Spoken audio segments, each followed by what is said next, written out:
안녕하세요. 사연에 빠지다의 DJ 민영입니다. 오늘도 두 가지 사연 준비되어 있는데요. 어떤 사연인지 궁금하시죠? 그럼 오늘의 사연 함께 시작해 볼게요. 안녕하세요. 저는 어릴 때부터 부유했던 적이 없습니다. 솔직히 말하면 우리 집은 우리나라에서도 정말 못 사는 축이었던 것 같아요. 항상 가난 속에서 커온 아이, 그게 저였어요.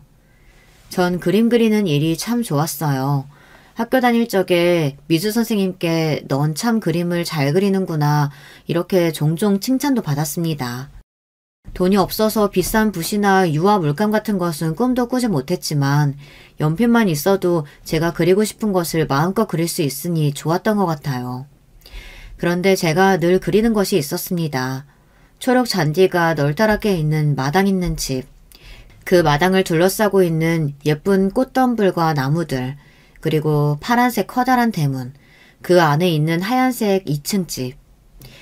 우리 집은 늘 시장통에 있는 상가와 붙어있는 2칸짜리 방이 전부인 그런 집이었거든요. 엎드려서 스케치북에 제가 살고 싶은 집을 그리다 보면 너무너무 행복했습니다. 하지만 그렇게 꿈꾸던 일이 정말 저에게도 찾아온 거 있죠. 여러분께 제 이야기를 조금씩 풀어가 보려고 합니다. 그림 그릴 줄만 알았지 이렇게 글을 써본 일은 잘 없는데 제 사연이 채택될진 모르겠지만 제가 좋아하는 이 채널에서 소개가 되지 않더라도 지나온 제 세월을 추억하는 동안 내내 행복하고 좋을 것 같아서 이렇게 용기를 내봅니다. 저는 강원도의 한 마을에서 일남 이녀에서 둘째로 태어났어요. 아버지는 자벽부라고 하는 공사장이나 건설 현장에서 별다른 기술 없이 잡다한 일을 다 하는 분이셨어요. 하지만 그런 일을 하시기엔 습관 속 어깨 탈골이 있으시고 허리와 관절이 전체적으로 안 좋으셨죠. 아버지는 늘 저희 자식들에게 기술이나 배우라고 학교 공부 별거 없다고 공장이나 일찍 취직하라는 말씀을 귀에 못이 박히게 하셨습니다. 아버지 입장에선 목수건, 시멘트 작업자건, 지게차 운전수건, 뭐라도 기술이 있으면 본인보다 훨씬 대우받고 일급이 좋아서 자식들이 그런 직업을 했으면 싶으셨던 모양이에요. 요즘 엄마들은 공부해서 좋은 대학 가고 의사, 판검사 같은 전문직이나 대기업에 가라고 자식들에게 얘기할 텐데 저희 아버지는 그랬습니다. 그게 다 못 배우신 분이라 어쩔 수 없어요. 아버지의 눈높이에서는 기술자가 최고니까요. 저희 엄마는 몸이 늘 편찮으셨습니다. 그래도 제가 초등학교 가기 전까지는 가끔 남의 집 파출부일도 하곤 하셨는데 그 이후로는 늘 집에 누워 계셨어요. 많이 아프셨나 봅니다. 어떤 병이 있으셨는지 자세히 얘기는 못 들었지만 늘 기침도 하고 각혈하는 모습을 본 적이 있어요. 엄마는 결핵 같은 질병에 시달리신 것은 아니었을까 싶네요. 첫째 오빠는 집안에서 가만히 지내는 성격이 아니었어요. 어릴 때는 늘 나가서 놀러 다니고 중고등학교 때는 친구들과 몰려다니면서 가끔씩 싸움도 하고 다니고 학교 공부는 뒷전이고요. 아버지의 성화 탓에 공고를 졸업하고 어떤 공장에 바로 취업했어요. 취업했던 한 공장에서 계속 잘 다니는 것 같지는 않았죠. 그래도 늘 무섭고 어디로 튈지 모르게 방황했던 오빠는 엄마가 돌아가시고 나서부터 꽤나 진득하게 공장에 다니며 돈을 벌었어요. 제 밑에 여동생은 똑똑한 아이였습니다. 그런데 자기가 태어나서 자란 우리 집을 참 지독히도 싫어했어요. 아버지나 저나 오빠랑 같이 다니는 것도 창피해했고 자기는 어디 다른 나라에서 온 공주인 게 분명하다며 자기는 우리 집 사람들과 다르다는 이야기를 입버릇처럼 했죠. 가난한 것은 저도 싫었지만 그래도 부모님이랑 오빠랑 동생이 함께 있는 게 좋았기 때문에 이런 동생이 어릴 때는 이해가 가지 않았어요. 그래도 똑똑하고 예쁜 제 동생이 저는 참 좋았습니다. 동생은 늘 머리를 단정하게 묶고 다니고 교복도 늘 깨끗하게 빨아서 잘 다려입고 다녔어요. 물론 자기 것만 그렇게 챙기긴 했지만요. 공부도 잘하고 말도 어찌나 똑부러지게 했는지 동네 어른들이 야는 나중에 커서 변호사 할란가 보다 하고 감탄하셨어요. 하지만 변호사는커녕 동생은 고등학교도 인문계로 진학하지 못했습니다. 그즈음 엄마가 돌아가시고 아버지도 늘 일을 하실 수 없는 때였기 때문이에요. 제 동생은 상고에 진학해서 거기에서도 공부를 잘하더니 졸업하고 농협에 취직하게 됩니다. 아버지는 너무 잘 됐다며 칭찬하시고 우리 동네에서도 경사스러운 일이라며 만나는 사람마다 내 동생과 우리 집을 부러워했죠. 하지만 저는 그날을 기억합니다. 눈물을 잘 내뱉히지 않던 독한 내 동생이 두 번째로 운 날이에요. 첫 번째는 상고로 진학하기를 결정하던 때였고요. 언니, 나 대학에 가고 싶었어. 정말 대학생이 되고 싶었단 말이야. 은행 직원 말고. 저는 사실 내가 농협에 가면 너무 좋을 것 같아서 그런 동생이 이해가 잘 되지 않았지만 제 여동생은 능력도 많고 또 꿈도 컸던 모양입니다. 그리고 저는 평범한 여자였습니다. 집이 가난한 것이 힘들고 싫었지만 그래도 해맑게 잘 자랐어요. 사고뭉치 오빠와 똑똑한 막내 사이에 껴서 다들 저한테 별 관심도 기대도 없었죠. 제가 머리가 좋은 것도 아니고 예쁘게 생긴 것도 아니고 그저 저는 사람을 좋아하고 잘 웃는 착한 아이였습니다. 엄마는 아프시고 아버지는 주로 밖에 계시니 집에서 해야 할 집안일은 온통 제 차지였어요. 저는 솜씨가 좋아서 이미 어릴 때부터 엄마 따라 빨래도 하고 집안 청소도 하고 설거지며 다림질까지 한 사람의 몫을 톡톡히 했습니다. 그럴 때마다 엄마는 제 머리를 쓰다듬어 주시고는 우리 진양이 손이 참 야무져요. 너는 잘 살 거야. 좋은 데 시집가서 남편이랑 시부모한테 사랑받으며 살아. 이렇게 열심히 일하고 착하니까 그럴 테지. 엄마는 홀어머니 밑에서 자라서 아버지를 만나 아주 일찍, 그러니까 갓 20 넘겼을까요? 그때 결혼해서 우리 오빠를 낳았다고 해요. 그때는 손매무새가 야무지지 못해서 음식도 무슨 맛인지 모르고 만드시고 조금만 집안일을 많이 하셔도 숨차고 어지럽다고 하셨어요. 엄마와 달리 요만한 애가 찌개도 제법 맛나게 끓이질 않나, 빨래도 얼룩 싹싹 지워서 하얗게 빨아대질 않나, 여간 솜씨가 좋은 것이 아니었죠. 이런 걸 보면 제 식모살이는 타고난 운명이었나 봅니다. 내가 이런 집안일이나 할 줄 알아? 라며 집안일을 질색하며 공부만 해댔던 동생과 달리 전 집안일이 좋았어요. 제가 공부를 잘하는 것도 아니고 그림을 잘 그리는 것도 아니고 우리 오빠처럼 뜀박질을 쏜새같이 하는 것도 아니었죠. 집안일을 잘하면 엄마가 칭찬도 해주고 아버지나 식구들이 절 인정해주는 것 같았어요. 그리고 내가 만든 음식 우리 가족이 맛있게 먹고 좋아하는 모습을 보면 그렇게 뿌듯할 수가 없었죠. 하지만 행복했던 우리 가족은 하루아침에 쑥대밭이 되었습니다. 아프시던 엄마가 그만 세상을 떠나신 거예요. 그 이후 아버지는 웃음을 잃고 맨날 방구석에서 소주나 마셔댔습니다. 엄마 살아생전에는 사람이 약해서 어디다 쓰겠냐며 구박해대시더니 막상 엄마가 돌아가시니까 견디기 힘들었던 것 같습니다. 아버지가 일도 안 하니 없는 집에 쓸 돈은 더욱 없어지고 사글세가 밀린다며 맨날 집주인이 와서 소리소리치고 집을 들쑤셨어요. 오빠는 맨날 밖으로 나가 다니며 집에 안 오고 저 혼자 집주인 할머니께 죄송하다며 허리를 굽혀대야 했습니다. 그렇게 어려운 날들 속에서 정말 하늘도 무심하죠. 아버지가 하루아침에 불구의 몸이 되어 있는 게 아니겠어요. 전날 밤 고주망태로 동네에 술을 사러 돌아다니다가 발을 헛디뎌 하천 밑으로 굴러 떨어지신 거예요. 그날은 장대비가 억수로 내리는 날이었습니다. 그래서 오가는 사람들도 별로 없고 빗소리에 아버지의 비명소리도 도와달라는 외침도 묻혀버린 거죠. 아버지는 다음날 아침이 돼서야 하천 및 갈대 속에서 겨우 기어나오셨지만 다리를 못쓰게 되어버렸습니다. 일용직하는 아버지가 다리까지 성치 못하게 되니 우리 삼남매는 앞으로 살 길이 막막했습니다. 그래도 공장에 취업해서 다니고 있는 오빠가 있었지만 성실하게 저희를 모두 다 건사하기에는 봉급도 빠듯하고 또 저희 오빠가 그런 위인까지는 못 되었던 거죠. 이제 집에 돈이 한 푼도 없으니 저는 고등학교 2학년이지만 졸업도 못하고 그만둘 처지였어요. 전부터 집에 자주 놀러오시는 우리 옆 동네 사는 엄마의 친한 이모가 계셨어요. 그 이모가 저희 자매를 참 예뻐하셨고 어머니가 돌아가신 뒤에도 도움이 필요하면 언제든지 나를 찾아오라며 손을 꼭 쥐고 말씀해 주신 따뜻한 분이었습니다. 어릴 때 얼핏 듣기로는 이모는 아이를 갖지 못하는 몸이었던 것 같아요. 그래서인지 이모는 늘 저와 여동생에게 잘해주시고 또 우리도 병원에서 간호사를 하는 이모가 너무 부럽고 좋았더랬죠. 언니가 늘 저에게 부탁했어요. 언니가 무슨 일이 생기거든 진양이, 진숙이 얘들이 고등학교까지는 졸업할 수 있게 도와달라고요. 요즘은 학교 다닐 때 무상교육이라면서요. 하지만 우리 때는 아니었습니다. 학교에 내는 육성회비가 저희처럼 없는 집에는 너무 큰 부담이었죠. 그때 이모가 나타나서 저희를 구해주신 거예요. 너무나 정말 고마운 이모.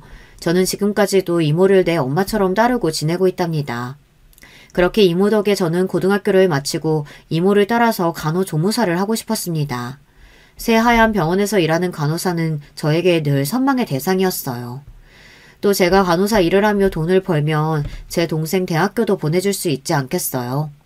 버스로 1시간 거리에 이모가 추천해주신 동네 의원에서 저는 간호일을 배울 수 있게 되었습니다.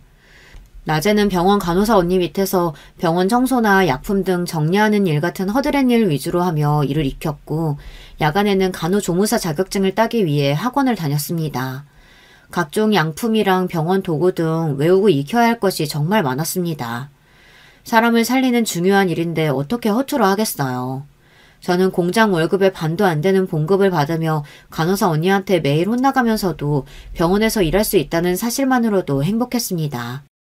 하지만 머리는 딸리지만 퇴근하고 밤 늦게까지 밥 먹으면서도 심지어 화장실에서 똥 쌀 때까지도 매일 책을 들고 다니면서 외우고 다녔다니까요.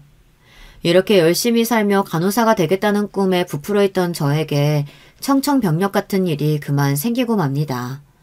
그날은 제가 병원 당직이어서 의사 선생님과 간호사 언니 모두 퇴근하고 병원에서 혼자 청소를 하고 있었어요. 밤 10시가 되었을까요? 갑자기 병원 문으로 어떤 청년이 들어왔습니다. 무슨 일이세요? 지금 병원 업무 끝났습니다. 제가 팔을 다쳐서.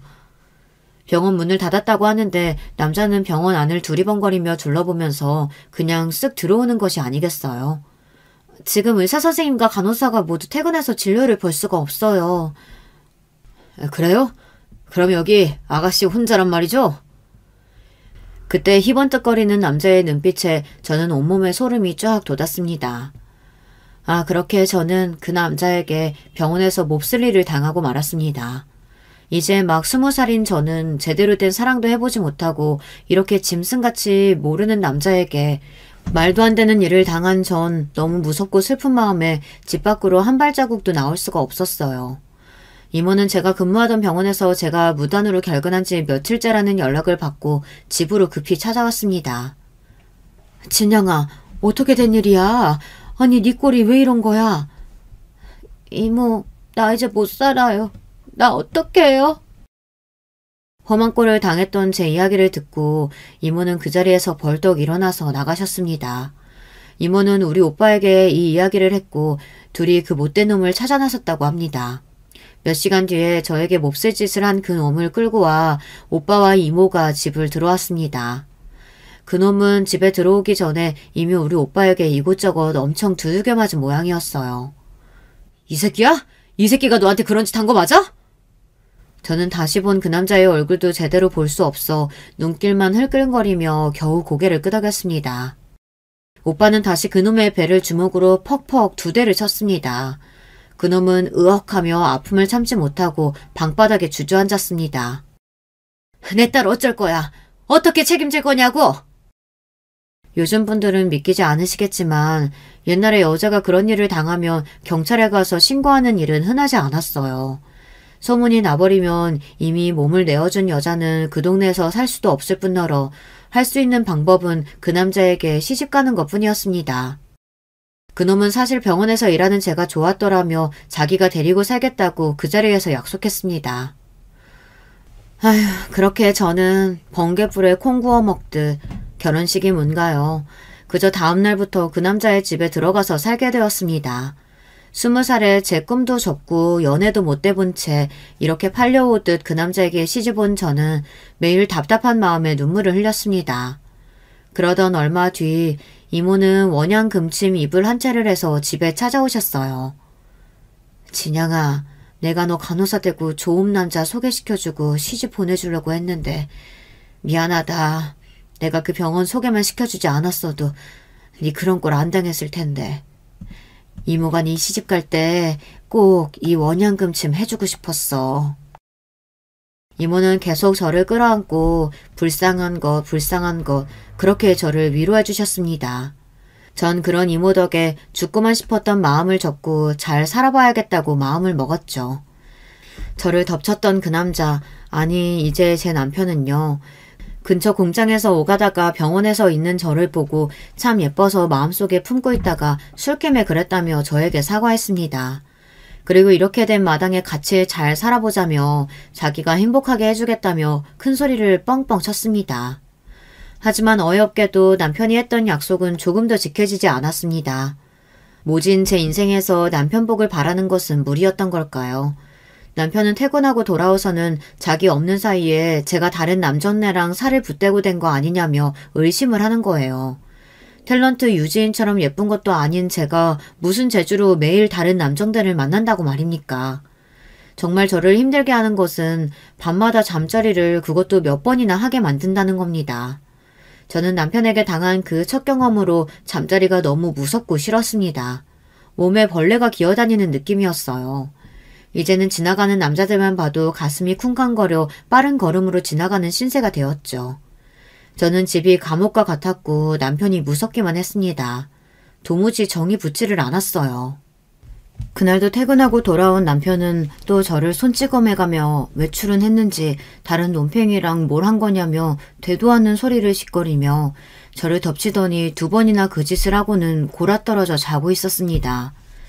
이놈은 남편이 아니라 그저 지 성욕만 채우고 싶어하는 짐승이었어요. 여기서 벗어날 방법은 문간에 목을 매달아야 하나 하는 몹쓸 마음까지 먹었습니다. 저는 이러다가는 제 손으로 목숨을 끊게 될까봐 결국 야반도주를 하였습니다. 갖고 있는 돈 몇만 원과 옷까지 한 벌만 들고 그대로 달렸습니다. 버스가 다닐 시간도 아니었기 때문에 그저 걷고 뛰어서 도망치는 수밖에 없었어요. 그렇게 죽을 힘을 다해 뛰어서 집에서 버스 9정거장쯤 왔을 때인지 새벽 첫 버스가 오고 있었습니다. 버스의 종점은 시외 버스 터미널이었어요. 저는 고향을 떠나 다른 곳을 가본 적이 없었기 때문에 무작정 가장 빨리 출발하는 버스를 잡아탔습니다. 그 버스는 춘천행이었고 그렇게 저는 춘천에서 살기로 했습니다. 간호일도 배우다 말았고 고등학교도 가 졸업한 제가 먹고 살 방법은 생각나지 않았기 때문에 할 수 있는 것은 파출부일 뿐이었어요. 저는 그 일이 싫지도 않았고 오히려 제가 잘하는 일이었기 때문에 별로 고민하지 않고 집에서 숙식이 가능한 입주 파출부 일을 구하게 되었습니다. 처음 지내게 됐던 집은 부부와 아이들 2 그리고 연로하신 할아버지 이렇게 5 식구가 사는 아파트였습니다. 저는 아파트에 들어서고 눈이 휘둥그레졌어요. 2칸짜리 방에 살다가 화장실만 2칸에 방이 4칸이나 되는 아파트에 오니 이건 뭐 입이 떡 벌어지더란 말이죠.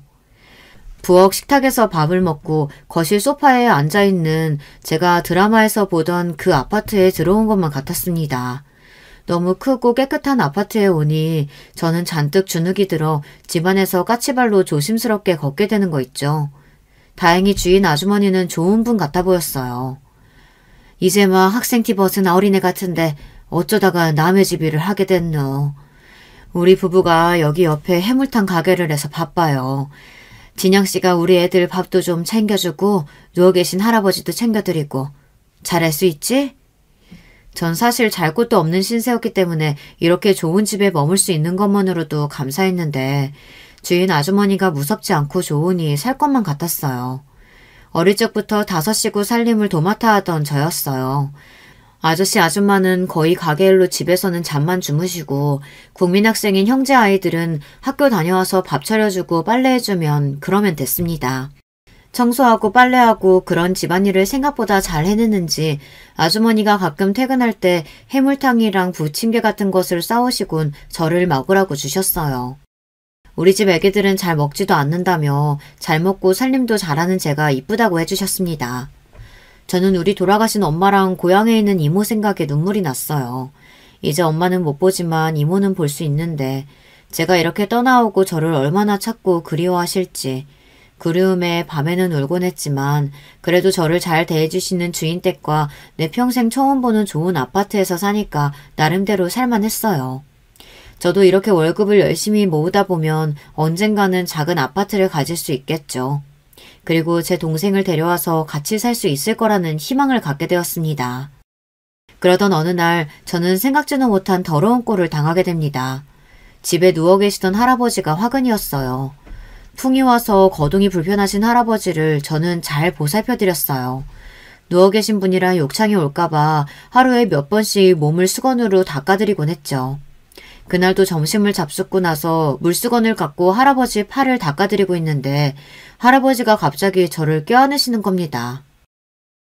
예쁜 가지나야, 자식도 다 필요 없고 니랑 살면 안 되겠나? 나 돈 많다. 이렇게 제 귀에 속삭이고는 더듬더듬 손으로 제 가슴을 찾는 게 아니겠어요. 소스라치게 놀란 저는 할아버지를 밀쳐버리고 집에서 도망치듯 나왔습니다. 제 신세는 왜 이러는 걸까요? 짐승 같은 남편에게서 도망쳐 남의 집살이를 하고 있는데 이젠 우리 아버지보다 나이가 많은 할아버지에게 해서는 안 될 일을 당하다니. 저는 할아버지가 있는 그 좋은 아파트가 이제 싫어졌습니다. 무서워져서 돌아갈 엄두가 나지 않았어요. 갈 곳이 없어 터덜터덜 걷다가 저는 정말이지 춘천호에 몸을 던지고만 싶었습니다. 듣기 전에 우리 식구 목소리라도 듣고 싶어서 저는 우리 집에 전화를 걸었어요. 언니 맞아? 그동안 어디 있었어? 아픈 데는 없고? 그동안 형부가 언니 바람나서 도망쳤다고 우리 집에 와서 행패를 있는 대로 부리고 갔어. 그리고 언니 숨겨둔 거 아니냐면서 잊을만 하면 한 번씩 와서 집을 뒤집는 거 있지? 그런 인간이랑 못 살겠어서 도망간 거지? 언니 잘했어. 아빠랑 오빠는 언니 찾아서 형부랑 합친다지만 난 아니야. 그런 놈이랑 언니가 어떻게 계속 살겠어. 안 그래? 진수가 나 죽고 싶어서 너한테 전화한 거야. 근데 네 목소리 들으니까 네가 너무 보고 싶다. 내가 그동안 남의 집살이 하다가 또 이렇게 더러운 꼴 당하다니 내 신사가 너무 원통하고 더러워서 나 못 살겠어. 여동생은 저를 타이르고 울음을 진정시키며 위로해 주었어요. 그리고 제가 있는 춘천으로 와서 이모와 둘이 와서 함께 만났습니다. 이모는 저를 보자마자 뛰어와서 안으며 등을 손으로 토닥거려가며 울었어요. 우리는 서로 만난 기쁨의 눈물을 흘리며 그간 제가 지냈던 이야기를 들려주었죠. 그렇게 기운을 차리고 나서 저는 이번에는 남자 식구가 없는 집을 찾기로 했습니다. 다행히도 엄마와 두 자매가 사는 집에서 급히 파출부를 구하고 있다고 해서 그곳에 가게 되었습니다. 아니 이렇게 어린데 집안일을 할 수나 있으려나? 내가 베테랑 아줌마 보내달라고 그렇게 얘기했는데 이런 걸 데려왔네. 첫 만남부터 주임 아주머니는 범상치 않아 보였습니다. 그리고 집도 낡고 허름한 주공 아파트에 방이 2칸뿐이었어요. 제가 지낼 방이 없어 주방 바닥에 요를 깔고 자야 했습니다. 처음에는 여자 셋이나 되는데 왜 입주 가정부가 필요할까 의아했는데 하루가 지나지 않아 그 이유를 알게 되었습니다. 40대인 주인 아줌마와 제 또래 나이의 언니, 고등학생인 동생인 딸내미들까지 모두 손 하나 까딱 안 하는 게으른 여자들이었습니다. 그리고 이 여자들은 어찌나 오시며 화장하는 데 시간을 들이는지 외출을 하고 난 뒤 집은 정말이지 폭탄을 맞은 것 같았어요. 집안일에 도 같은 저도 혀를 내두르지 않을 수가 없을 지경이었죠. 주인 아줌마는 남편과 이혼하고 받은 위자료와 딸들 양육비로 생활비를 쓰는 것 같았습니다. 아직 젊고 건강한데 나가서 별다른 일도 하지 않아 보였어요. 가끔 밤에 옷을 빼입고 화장도 진하게 하고서 외출하고 자정 무렵 들어오기는 했습니다. 딸들이 하는 얘기로는 돈 많은 어떤 사장님과 연애를 하는데 그 집 부인 자리를 꿰차려고 하는지 열을 올리고 있다고 하네요. 그래서 여긴 작은 아파트지만 해야 할 일은 전보다 훨씬 많았습니다. 우선 새 여자가 일정한 시간에 일어나서 제 할 일들을 열심히 하는 사람들이 아니었기 때문에 각자 자기 일어나고 싶은 시간에 아침 8시도 있고 10시도 있고 심지어 정오를 넘기고서 일어나는 경우도 종종 있었죠. 저는 그들이 제각기 일어나는 시간에 맞춰 밥을 차려내야 해서 하루에 몇 번이나 상을 차리고 치우는 일을 해야 했습니다. 제 일과는 아침 6시에 일어나서 딸 도시락을 싸는 것으로 시작해서 밤까지 새 여자의 뒤치다거리를 하느라 온종일 바쁘게 집안일을 해야 했습니다. 그리고 왼종일 옷을 입었다 벗었다 하는 통에 빨랫감은 어찌나 많은지요. 속옷과 실크로 된 옷은 세탁기를 돌리면 상한다고 추운 겨울에도 찬물로 손빨래를 시켰습니다. 하지만 이런 집안일보다는 저를 더 힘들게 하는 것은 그 세 사람이 저를 식모, 아니 그 이하의 취급을 하는 것이었어요. 다들 어찌나 하나같이 인성이 되어 먹지 못한 것인지 주인 아줌마부터 저보다 어린 둘째까지 저를 식모라고 불러대며 말은 또 어찌나 버릇없이 기분 나쁘게 하는지요. 주인 아줌마는 자기 기분이 안 좋은 날에는 화풀이 대상으로 저를 세워놓고 잘못한 일이 없는데도 네가 어디서 굴러먹었는지 모르겠어. 출신도 모르는 천한 것을 우리 집에 들여놓으니 내가 마음이 놓이겠어? 자꾸 이 일 그딴 식으로 하면 월급 한 푼도 못 줄 줄 알아? 이렇게 꾸지람을 했어요. 그런데 이게 무슨 일입니까? 급기야 저는 뺨까지만은 어처구니 없는 일이 벌어졌습니다. 자기 반지 하나가 없어졌다며 다짜고짜 아줌마가 저에게 내놓으라는 게 아니겠어요. 우리 집이 없는 집이었다고 해도 저는 그런 도둑질은 모르고 살아온 사람입니다. 없으면 없는 대로 살지 남의 것 훔치진 않아요. 억울한 마음에 저는 아주머니에게 제 할 말을 똑똑히 했죠. 아주머니, 그렇게 제가 의심되면 제 가방과 짐 뒤져보세요. 그렇게 찾았는데도 없으면 저를 의심하신 걸 사과하셔야 돼요. 철석하고 아줌마는 바로 제 뺨을 갈겼습니다. 우리 아버지도 내 뺨을 때린 적은 없었는데 무슨 일이. 너무 속상하고 억울해서 그대로 서서 흐르는 눈물을 닦고 있었어요. 어머, 쟤 좀 봐. 진짜 억울한가 보지? 그래도 도둑년들이 원래 연기도 잘해요. 엄마, 반지나 얼른 뒤져보자고요. 하고 두 모녀가 제 가방과 짐들을 마구 풀어 헤쳐놓았습니다. 그렇게 뒤져도 반지가 나오지 않자 이내 제가 다른 곳에 숨긴 모양이라며 둘이 TV를 켜고 드라마를 보며 깔깔대고 보는 게 아니겠어요. 정말 천박하고 못돼먹은 사람들이었어요. 저는 그날 밤 다짐했어요. 암만 내가 남의 집살이 하더라도 사람다운 사람하고 살아야지. 이렇게는 못 산다. 어차피 남의 집살이를 할 거라면 정말 부잣집에서 살고 싶어졌습니다. 그리고 제대로 배운 사람들이라면 이렇게 목대먹지 않을 것 같았어요. 다음날 저는 눈이 뜨자마자 인력사무소를 찾았습니다. 사장님, 너무하셨어요. 저를 그런 집 식모 자리에 보내치는 법이 어디 있나요? 참 난처하네. 미안하네 아가씨. 하도 아가씨가 급히 갈 데가 필요하다고 해서 남은 자리가 그 집뿐이라 그랬어. 그 집 아줌마가 많이 힘들게 했나? 얼굴 보니 대충 사정 나야겠네. 대신 내가 이번엔 좋은 집으로 소개시켜줄게요. 사장님, 정말로 미안하시다면 저 부잣집, 최고로 교육 잘 받은 사람들 사는 진짜 부잣집으로 보내주셔요. 사장님은 난처해 하셨습니다. 그런 곳은 아무나 연결 못 해주는 데다가 전문 가사 도우미 교육을 받은 사람들만 요구한다고 했어요.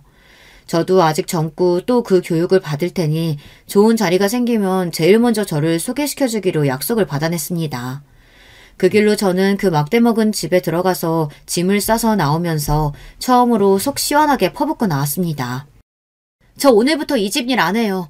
당신들 인생이 불쌍해서 이번 달 월급은 안 받고 나가줄 테니 돼지우리 같은 집에서 잘 살아보시죠.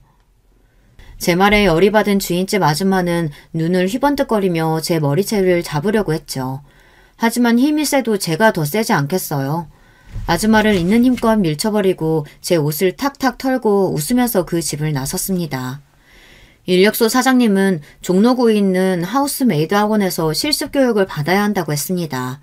학원에서 등록하는데 학원비가 글쎄 내가 받았던 월급의 절반이나 됐습니다. 그리고 하우스메이드가 무슨 이름이냐고 했더니 영어로 가정부를 그렇게 부른다면서. 그날부터 저는 열심히 상류층 집에 가사의 교육을 받았습니다. 제가 배웠던 식으로 하면 부잣집에서는 싫어하고 체계적이고 위생적으로 해야 한다는 것을 학원에서는 강조했습니다. 청소할 때 쓰는 세제부터 고급 식기를 다루는 법까지 온통 처음 만져보는 외제 고급 제품이었어요. 무엇보다 사람을 상대하는 일이었기 때문에 진심을 다하고 집안에 관련된 이야기를 절대 밖에 발설해서는 안 된다는 이야기를 많이 들었습니다. 그렇게 교육과정을 마치고 드디어 면접을 보게 되었습니다. 성북동, 평창동, 한남동 이런 부잣집이 많은 동네에 처음 가봤죠. 거긴 버스도 안 다니고 높다란 담벼락 안에 별세상인 집들이 가득한 동네였습니다. 제가 살아왔던 그런 동네들과는 영 딴판이었죠. 몇 차례 면접 끝에 성북동에 있는 한 부잣집에서 저를 마음에 들어한다고 연락이 와서 일을 하게 되었습니다. 그리고 그 집은 그냥 부잣집이 아니었습니다. 그야말로 진짜 부잣집, 선대부터 가업을 이어올 알만한 회사의 회장님 댁이었어요. 집에 들어서자마자 아 하고 탄성을 내지를 수밖에 없었습니다. 그 집의 정원은 그냥 대공원이었습니다. 아니, 더욱 멋졌죠. 각종 나무와 풀들이 조각상처럼 정원을 꾸미고 있었습니다. 연못과 분수대까지 보였죠. 그리고 그 안에 몇몇 정원사들이 땀을 흘려가며 조경을 분주히 하고 있었습니다. 한참 걷다 보니 정원 안쪽에 건물 2동이 보였습니다. 한 곳은 회장님 부부와 자녀분들이 오실 때 쓰시는 안채, 그리고 다른 한 곳은 회장님의 모친과 회장님 서재 등이 있는 별치였습니다. 말이 그래 그렇지 그냥 무슨 미술관 같은 건물 2동이 있는데 그 전체를 회장님 댁 가족이 쓰신다고 해도 과언이 아니었죠. 안녕하세요. 내가 이 집 안주인입니다. 업체에서 좋은 성적으로 교육을 이수했다고 사장님의 추천이 있어서 어린 나이에도 불구하고 우리 집으로 불렀습니다. 아직 나이가 어려 보이는데 결혼은 하셨나요? 아, 네. 결혼은 안 했습니다. 부끄럽게도 저는 거짓말을 했습니다. 결혼을 하기까지의 추잡한 사연을 알게 되면 이런 집에서 그대로 저를 내칠까봐 두려웠죠. 그리고 저는 그 인간과 혼인신고도 하지 않았으니까요. 아직 결혼 안 했으면 호칭을... 그래요. 미스 박이라고 부를게요. 사모님은 정말 눈이 가는 예쁜 얼굴을 가졌습니다. 탤런트 장미희를 닮은 갸름한 얼굴에 길고 쭉 뻗은 예쁜 눈, 희고 고운 피부를 가졌죠. 몸매는 어찌나 날씬하신지 애도 안 낳은 저보다 더 야리야리하니 참으로 가늘었습니다. 하지만 그런 외모와 달리 목소리는 단단하고 엄격했습니다. 사모님, 두통이 있으신데 이런 일쯤은 저에게 맡기시고 쉬십시오. 미스 박 따라와. 아, 사모님보다 더 무섭고 사납기까지 한 사람이 있었습니다. 이 집에서 모두 이 실장이라고 부르는 이 집 모든 하우스메이드들의 책임자죠. 다른 사람들은 고향에 따라서 상주댁이나 미세스 김 이렇게 부르는데 자신만은 꼭 이 실장이어야 한다고, 아래 것들이나 저런 호칭을 쓰는 거라며 어쩌다 누가 하만댁이라고 하면 몸서리를 치게 싫어했습니다. 어쨌든 저는 그런 이 실장님을 따라서 직원 휴게실로 들어갔습니다. 미스박, 네가 여기서 제일 어리고 미숙하니까 앞으로 이 집에서 돌아가는 모든 일은 나에게 보고하고 나에게 질문해. 여기서는 입단속이 제일 중요한 거 교육받았을 거야. 네 입 조심하고. 이 실장님은 얼굴을 제 바로 앞까지 들이밀면서 입단속을 시켰습니다. 제가 이 집에서 맡은 일은 별채에 머물며 회장님 모친이신 큰 사모님을 모시는 일이었습니다. 제가 처음 배웠을 때 큰 사모님의 연세는 68세셨죠. 별채에 가서 큰 사모님께 인사를 드렸을 때 큰 사모님은 휠체어에 앉아 계시고 거동이 불편한 몸이셨어요. 큰 사모님은 뇌경색으로 5년 전부터 거동이 불편하시니 각별히 신경 쓰도록. 특히 치매가 있는지 자꾸 원래 계시던 안채에 오려고 하시는데 사모님이 싫어하시니까 조심해. 몸도 안 좋지만 정신도 온전치 않으니 뭐 너 같은 애송이가 맞는 게 제일이지. 헌데 시장이나 어디 다른 데 나가서 큰 사모님 얘기 퍼뜨렸다간 내쫓길 줄 알아? 이 집에서 큰 사모님은 제대로 대접을 못 받치는 눈치였어요. 아무리 편찮으셔도 그렇지 명색이 가장 큰 어른이신데 사모님이 효부는 아닌 모양이었습니다. 저는 무서운 안채 사모님보다 오히려 큰 사모님을 모시게 되어 마음이 편했습니다. 우리 큰 사모님은 마음도 정말 넓고 따스한 분이었어요. 저는 받은 지시사항대로 큰 사모님의 약을 챙겨드리고 목욕 등 위생관리, 특히 식사를 하실 때 늘 옆에 붙어서 큰 사모님, 이 반찬은 입에 맞으세요? 요즘 봄철이라서 쑥향이 그만이에요. 저 어릴 때도 엄마랑 쑥 캐고 다녔는데 이 도다리 쑥국에 밥 비벼서 한 번만 드셔보세요. 이렇게 이런저런 이야기도 해가며 큰 사모님의 친구가 되어드렸죠. 우리 진영이도 한 입 먹어봐라. 나는 소화가 안 돼서 많이 못 먹어. 니부터 먹으래. 그래, 니는 엄의 생각 많이 나나? 내도 그렇다. 나이가 들어도 엄의 생각은 늘 나는 게라. 그렇게 큰 사모님은 그런 저를 예뻐하셨어요. 이 큰 부잣집 집안일도 익숙해지고 더 좋으신 큰 사모님과 이렇게 잘 지내는 지금의 하루하루가 너무 감사했습니다. 월급은 또 얼마나 많게요. 지난번 그 악독한 새 모녀 집에서는 월급 60만 원도 제대로 못 받았는데 여기서는 3배가 넘는 돈을 매달 꼬박꼬박 제 통장에 들어왔죠. 저는 건사할 자식도 없고 쓸 데도 없어서 이 돈 중 얼마를 아버지에게 보내드리고 또 나중에 여동생 시집갈 때 해줄 예물비 적금을 부었습니다. 그렇게 평탄하던 어느 날 저는 가슴 철렁할 일을 겪었습니다. 큰 사모님이 안채 사모님 방 복도에 쓰러져 계신 것을 발견한 겁니다. 코랑 가슴에 귀를 대어보니 숨쉬는 것도 약하셨어요. 바로 전담 의사를 불러 위기를 넘겼습니다. 소식을 듣고 사모님과 이 실장이 왔습니다. 미스박, 이게 어떻게 된 일이에요? 왜 어머님이 안채에서 그것도 내 방 앞에서 쓰러져 있던 거야? 내가 넘어오지 못하시게 하라고 그렇게 주의 주지 않았나? 저는 제 귀를 의심했습니다.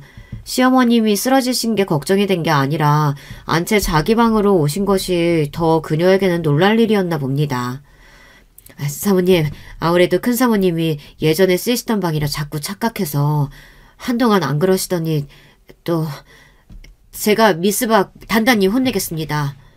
미스박, 내가 뭐라고 했죠? 빈티에 못 배운 티가 나도 그렇지. 이런 지시 하나도 지키는 게 그렇게 어려워?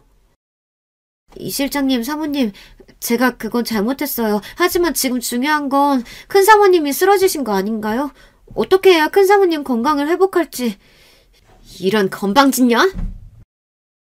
그때 제 눈앞에 별이 보였습니다. 글쎄 이 실장이 제 머리통을 손바닥으로 내려친 거예요. 그리고 그 뒤로 사모님은 고사하다는 듯 웃으며 머리를 매만지고 있었습니다. 이게 뭐 하는 겁니까? 어머님 앞에서. 그때 회장님이 방으로 갑자기 들어오셨어요. 그 모습에 사모님과 이 실장은 눈동자를 이리저리 움직이며 당황했습니다. 미스박 얘기가 틀린 것이 없지 않소. 쓰러지신 어머님 앞에서 지금 두 분이 무슨 말을 하고 있는 게요? 어머니가 걱정도 되지 않소? 회장님은 아버지 회사를 물려받은 뒤 30년 넘게 잘 경영해서 지금의 큰 기업으로 만드신 자수성가의 상징이었습니다. 하지만 회장님은 집안에서 별 다른 말을 하시는 분이 아니었어요. 그런 회장님이 이렇게 사리분별할 줄 아는 효자인 것을 저는 오늘 알게 되었습니다. 저는 그 앞에 무릎을 꿇고 간청을 드렸습니다. 회장님, 제 잘못입니다. 큰 사모님의 모든 순간을 놓치지 않고 지켜드렸어야 했는데 한 번만 용서해 주세요.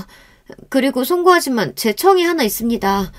오늘 느꼈어요. 큰 사모님이 위중하실 때 응급처치라도 할 수 있는 사람이 있어야 한다고. 제가 그 일을 할 수 있게 해주세요. 6년 전에 간호일을 배우다 말았는데 허락해 주신다면 그 일을 좀 더 배워서 큰 사모님을 지켜드리고 싶어요. 이게 무슨 되먹지 못한 소리야? 그런 어려운 일을 고졸인 네가 어떻게 한다고? 지금 집 나가서 논땡이 부릴 속셈이지? 일리가 있군. 그래. 내가 허락하고 학비 지원해 줄 테니 열심히 배워보시오. 자네만 믿네, 미스박. 사모님과 이 실장은 말도 안 된다며 길길이 날뛰던 것을 회장님은 단칼에 잠재웠습니다. 이날 이후로 간호조무사 자격 공부를 저녁마다 학원을 다니며 배웠습니다. 그렇게 3년 만에 간호조무사 자격증을 따게 되었어요. 큰 사모님이 매일 맞으시는 당뇨주사와 간단한 메디컬 체크 등은 제가 할 수 있게 되었어요. 지난번처럼 갑작스러운 일이 생겼을 때도 제가 응급처치를 할 수 있으니 이제 안심이었습니다. 제가 이러는 동안 사모님과 이 실장은 왜인지 저를 더 싫어하고 못마땅해했죠. 같이 일하는 청주댁 얘기로는 이 실장은 젊고 능력도 인정받는 제가 자기 자리를 깨찰까 두려운 눈치라고 합니다. 그리고 사모님은 사실 후처였어요. 본처인 사모님이 돌아가신 후 회사끼리 합병하면서 그 회사 회장 딸이라 여기에 시집오게 되었다고 합니다. 아나무인의 성격에 큰 사모님이 건강하실 때에도 며느리 노릇을 하지 않았다고 해요. 큰 사모님이 뇌경색으로 쓰러지시고 거둥이 불편하게 되셨는데 그런 과정에서 회장님 사이가 틀어져서 더욱 큰 사모님을 미워하고 없이 여겼다고 합니다. 정말 나쁜 여자죠. 안주인인 자기 말에 벌벌 기고 눈치 봐야 하는데 우직하게 큰 사모님만 챙기니 제가 더욱 미웠던 거겠죠. 거기에 회장님이 은근히 저를 믿고 챙기시는 기색을 보이니 이제 단단히 미움을 사게 되었습니다. 그러던 와중에 저는 정말 위험천만한 일이 생기고 말았습니다. 어느 날 밤 대문 보안실에서 행패 부리는 취객이 있다고 신고가 전해왔습니다. 그 남자는 이 집에서 일한다는 마누라 박진양을 찾으러 왔다고 소리를 지르며 난동을 벌인다는 것입니다. 사모님에게 미혼이라고 이야기했는데 이를 어쩌면 좋단 말이죠. 이 일로 사모님과 이 실장은 거짓말하는 저를 그냥 둘 수는 없다며 당장 이 집에서 나가라며 쫓아냈습니다. 하지만 회장님께서는 이럴 저를 구해주셨습니다. 어차피 어머님 모시는데 처녀가 필요했던 것은 아니지 않소. 호작상 미혼이니 미스박이 거짓말한 것도 없는 것 같은데. 라며 큰 사모님 모시는 일에 더욱 전념할 것을 저에게 지시했습니다. 이 말을 들은 사모님은 제 뜻대로 되지 않자 위스키를 마시며 담배를 피워댔습니다. 호 회장님의 호의는 여기에서 끝이 아니었습니다. 나중에 들은 이야기로는 전 남편을 비서실장이 따로 만나 돈 2천만 원을 주며 저와 인연을 끊고 살라고 엄포를 놓았다고 합니다. 다시 찾아온다면 그땐 깜빵에 보내겠다고 협박을 하면서 말이죠. 정말 그 이후로 그 남자를 만나지 않았고 늘 남편이 찾아올까봐 두려웠던 저는 마음을 놓게 되었습니다. 그 이후로 저는 더욱 제 모든 힘을 다해 큰 사모님을 모셨고 그 지나간 세월만큼 까맣던 제 머리는 흰머리가 내려앉았습니다. 제가 이 집에 온 지도 어느덧 20년이 다 되었고 이제 중년을 훌쩍 넘긴 나이가 되었죠. 이제 저의 행복한 삶도 끝나게 되었어요. 제가 그토록 존경하고 사랑한 큰 사모님이 돌아가신 거예요.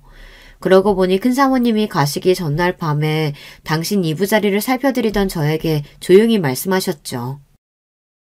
진양아, 내 딸보다 귀한 진양아. 그동안 네가 나 때문에 참 고생이 많았구나. 젊고 푸릇하던 네가 이제 이렇게 나이가 들었으니 내가 너무 미안하구나. 내 손발이 되어줘서 고마웠다. 네 덕에 나는 참 행복했구나. 그 말씀에 감격해서 눈물이 나올 것 같은 것을 겨우 참고 큰 사모님이 잠이 드실 때까지 가슴을 토닥이며 자장가를 불러드렸습니다. 그런데 다음날 아침에 그 곤히 자고 계신 모습으로 숨을 쉬지 않고 계신 거예요. 저는 아버지가 돌아가셨을 때보다 엄마가 돌아가셨을 때보다 더 크게 울고 더 깊이 좌절하고 슬퍼했습니다. 크고 화려한 이 감옥 같은 궁궐에서 오로지 제 마음의 안식처는 큰 사모님이셨고 큰 사모님 역시 저를 의지한 우리는 둘도 없는 친구였기 때문이에요.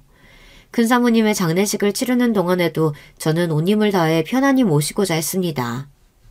아이고, 그렇게 거만 떨더니 이제 끈 떨어진 갓신세 다 됐네? 이 실장은 이런 슬픈 날 뭐가 좋은지 희죽거리고 있었어요. 정말이지 달려들어 눈썹을 뽑아오리고 싶었습니다. 장례식장에서 돌아오자마자 사모님은 저를 불렀습니다. 사모님은 저보고 당장 짐을 싸서 나가라고 했습니다. 사실 저도 큰 사모님이 안 계신 이 집에 더 이상 지내고 싶은 마음이 눈꽃만큼도 없었습니다. 저는 조용히 일어나서 바로 제 짐을 챙기고는 이 집을 나섰습니다. 대문까지 걸어 나오면서 눈이 내리더군요. 그 눈을 맞으며 저는 20해의 세월 동안 이 집에서 울고 울었던 날들을 기억했습니다. 처음에는 으리으리한 이 집이 좋았던 철없던 20대에서 이제 맘둘 곳이 없어 나오니 그 집은 그저 껍데기만 큰 텅 빈 집과 다를 게 없더군요. 공허하고 헛헛한 마음 한편 후련한 느낌도 있었던 것 같아요. 그렇게 나와서 저는 이모댁으로 향했습니다. 아버지도 돌아가신 저는 이제 친정이라고는 이모밖에 떠올릴 수가 없더군요. 이제 환갑이 넘은 이모는 누구보다 저를 반겨주셨습니다. 저는 이모랑 같이 한 이불을 덮고 누워서 그간의 세월을 이야기하고 큰 사모님이 대해주신 따뜻한 기억을 함께 나누며 울었습니다. 그렇게 저는 큰 사모님을 잃은 슬픔을 이모와 지내며 조금씩 삭히고 있었습니다. 그러던 어느 날이었어요. 제가 회장님 댁을 나오던 날처럼 눈이 펑펑 내리던 아침이었죠. 우리 이모 집 앞에 각이 진 크고 빛나는 승용차가 서 있었습니다. 그 차는 바로 회장님의 차였어요. 회장님은 저를 보시고는 차에 타라고 한마디만 하시고 아무런 말씀 없이 계셨습니다. 어딘가로 가는 차 안에서 회장님과 단둘이 조용히 있으려니 저는 너무 어색했지만 회장님의 뜻이 있으시려니 하고 가만히 앉아 있었어요.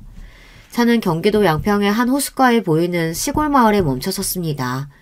회장님이 차에서 내리시는 것을 보고 저도 뒤따라 내렸습니다. 그리고 내려선 제 앞에는 바로 제 그림이 있었습니다. 무슨 말이냐고요? 제가 어린 시절부터 그려왔던 새하얀 2층 집이 눈앞에 있었어요. 마당은 눈을 맞아 새하얗게 되었다는 것이 다를 뿐 늘 마음이 힘들 때면 방바닥에 엎드려서 그려왔던 제 꿈의 집이 바로 그 앞에 있었습니다. 어머님이 생전에 말씀하셨습니다. 우리 미스박이 내 수족처럼 도와주는데 해줄 것이 별로 없다고요. 당신이 돌아가시고 나서도 믹스박이 잘 지낼 수 있게 보살펴달라고 제게 부탁까지 하셨죠. 어느 날 미스박이 이런 집을 그리고 있었다는 것을 보고 내가 장난스럽게도 한 장 몰래 감춰뒀다가 건축가에게 지시했죠. 이런 멋진 집을 실제로 지어보라고. 이 집은 당연히 미스박의 집입니다. 그동안 우리 어머니를 자식인 나보다 더 잘 보살펴줘서 정말 고마웠어요. 이렇게 말씀하시고는 회장님은 제 앞에서 눈물을 보이셨습니다. 한 기업의 회장으로 그토록 과묵하고 자신을 내치지 않으셨던 그분이요. 회장님은 제 손을 잡고 함께 집 안으로 들어가서 하나하나 저의 집을 구경하셨습니다. 필요한 것이 있거나 불편한 곳은 비서실장에게 바로 이야기하라고 말씀하시고는 제게 물으셨습니다. 미스박, 혹시 불편하지 않다면 내가 여기에 가끔 별장처럼 와봐도 되는지. 당연하죠, 회장님. 저와 회장님이 함께 지은 집인걸요. 큰 사모님이 자주 드셨던 따뜻한 보이차 놓고 있을게요. 언제든지 놀러오세요. 저는 그렇게 웃으며 회장님을 보내드렸습니다. 한평생 남의 집살이를 하던 저는 이제 오로지 저만의 집을 청소하고 꾸미며 인생을 즐길 수 있게 되었어요. 한평생 남의 집살이를 하던 저는 오로지 이제 저만의 집을 청소하고 꾸미며 인생을 즐길 수 있게 되었어요. 의리의리하기만 할 뿐 사람이 온기가 없는 그런 회장님의 댁이 아니라 아름다운 호숫가가 보이는 푸른 정원에서 강아지 2마리가 뛰노는 그런 집에서 말이죠. 현재 저는 우리 이모와 텃밭에서 쌈채소와 파와 배추를 심어 수확해가며 정말이지 소소하고 행복한 일상을 지내고 있습니다. 여러분, 제 이야기는 여기까지입니다. 어릴 때부터 찢어지게 가난했지만 열심히 착하게 살다 보니 로또보다 더한 행운이 찾아와서 이렇게 좋은 집에서 살게 되었네요. 힘들고 어려운 일이 있더라도 꼭 좋은 일은 찾아오는 법이니까요. 우리 구독자분들에게도 늘 좋은 행운이 함께 하시기를 바라봅니다. 제 부족한 글을 읽어주신 여러분께 감사드립니다. 여러분, 2번째 사연 시작하기 전에 좋아요, 구독 꼭 눌러주실 거죠? 그럼 2번째 사연 바로 시작합니다. 안녕하세요. 나이를 꽤 먹을 만큼 먹은 여자입니다만 휴대폰으로 유튜브 구경하면서 사연 듣는 나름 세련된 취미를 가지고 있죠. 제 이야기를 용기 내서 꺼내보는 만큼 잘 들어주시면 고맙겠습니다. 요즘엔 결혼들을 워낙 늦게 하는 시대가 되었지만 저 젊을 적에는 그림이 영 딴판이었는데요. 저 역시도 결혼을 일찍 한 편이었어요. 사실은 저와 남편이 교제를 하는 것을 당시 양가에서는 탐탁지 않아 했는데 제 뱃속에 새로운 생명이 들어서는 바람에 홀라당 결혼을 해버렸지 뭐예요. 제가 맹세하고 말씀드리는데 의도한 건 전혀 아니었습니다. 그러니 정말 하늘이 점지해준 귀한 생명이라 여기며 소중한 아기와 함께 결혼 생활을 시작했어요. 저희를 당시 결혼하게 했던 소중한 생명, 저희 첫째는 아들이었어요. 그 후로는 나이 터울 크게 태어난 딸을 저희가 안을 수 있었고요. 그런데 아들 녀석이 저랑 남편을 많이 속상하게 했었네요. 특히나 아들의 사춘기 시절 얼마나 눈물로 밤을 지새웠는지 몰라요. 아들이 엇나가고 반항기가 심했던 건 부모의 역량이 부족했던 영향이 있었을 거라고 저는 생각해서 죄책감도 들었고요. 반항기 강했던 아들은 자기 아버지와 사이가 좋지 않았기에 더 그랬고요. 남편은 나는 저 녀석 포기했다고 선언했을 정도였으니 얼마나 악화된 관계였는진 더 말을 할 필요가 없어요. 저는 아들을 위해 매일 눈물로 기도를 했고 뒤늦게 아들은 정신을 어느 정도 차리고 공부하려고 노력했지만 성적이 잘 나오진 않았어요. 대학을 전문대로 갔고요. 지방의 이름 모를 4년제 대학에 가는 것보단 나름 알아주는 학과가 있다는 전문대를 가는 게 나을 것 같았죠. 아들은 대학 안 나와도 되는 세상이라고 했지만 부모로서 욕심이었을지도 모르겠네요. 이왕이면 아들이 대학이라는 걸 갔으면 했거든요. 엄마인 제가 가방끈이 짧아서 그랬을지도요. 전문대 나오고 군대 다녀오고 그 다음 아들은 또 방황했어요. 정식 취업 준비를 하다가 그만두고 아르바이트를 하길 반복했죠. 그때 아들이 술에 취해서 한 말이 있었어요. 어차피 피똥 싸면서 노력해봤자 아버지 엄마가 일어놓으신 것엔 제가 못 미치는 거 아니에요? 그럼 그냥 부모 재산에 기대서 살면 되는 거 아니냐고요. 아이, 남들은 이런 부모 밑에서 태어나는 게 소원일 텐데 난 이미 이뤘으니 다 된 거지. 그때 남편이 아들의 귀싸대기를 한 대 날려버렸죠. 옆에서 저는 깜짝 놀라 입을 틀어막았고 남편은 싸늘한 눈빛으로 아들에게 선언했어요. 널 진작 포기한 지 오래였지만 이 정도로 최악이라는 것에 놀랐어. 너 같은 놈에게 물려줄 재산 따위는 한 푼도 없어. 너에게 줄 바엔 모조리 10원 한 장까지 전부 사회에 환원할 거야. 그러자 아들은 충격을 받아서 술이 깨고 난 다음에도 계속 멍하게 있었고요. 제 마음이 찢어지는 듯 했지만 전 일부러 달래주지 않고 강하게 나갔어요. 남편이 제게 아들을 감싸주지 말라고 엄포를 놓은 탓도 있었고요. 저희 부부는 일찍이 부동산에 눈이 뜨여서 투자까지 성공한 경우였고 그래서 70억 정도의 재산을 보유하고 있었어요. 허나 자식들이 자기 힘으로 사람 구실하며 사는 게 우선이란 게 남편의 오랜 뜻이었죠. 마음을 고쳐먹은 아들은 군대에서 친해졌다는 사람한테 연락해서 다른 지역으로 가더니 공장에 들어갔어요. 거기서 딱 1년 틀어박혀서 일만 하고 돈만 벌더니 사람이 달라져서 나왔고요. 그 후로는 여러 일자리를 알아보며 자기 적성을 찾더니 식당, 카페 같은 가게마다 뭐 적립이라는 걸 하는데 그런 걸 만지고 관리하는 일을 하게 됐습니다. 그때 아들이 그랬는데 머리도 좋고 성실하고 용돈도 아껴 써가며 돈 관리하는 자기 동생을 보고서 스스로가 부끄러웠대요. 아들은 예전에 그 허파에 바람 들어갔던 걸 싹 다 빼냈고 부모님께 인정받는 자랑스러운 아들이 되겠다면서 자기의 목표를 삼았어요. 절대로 저희 부부에게 손 안 벌릴 거라고 맹세를 하더군요. 잘도 그러겠다면서 남편은 코웃음 쳤지만 내심 그런 아들에게 기대를 하고 있다는 걸 전 알았답니다. 아들이 개과천선해서 열심히 살고 딸이 명문대에 입학했을 때 남편의 건강이 악화된 것이었어요. 아무래도 남편에게 이 세상 떠나기 전에 자식이 결혼하는 모습을 보여주고 싶다는 욕심이 들더군요. 아들 또한 자기 아버지를 자기 결혼식장에서 보고 싶어 했고요. 그렇게 당시 아들과 연애하고 있었던 아가씨가 저희 집안에 시집왔고 저는 며느리가 생겼어요. 며느리는 이렇다 저렇다 말을 얹을 게 없는 평범한 집안의 차녀였어요. 인상은 수수했으나 얼굴에 스치는 표정에서는 새침하다는 느낌이 강했죠.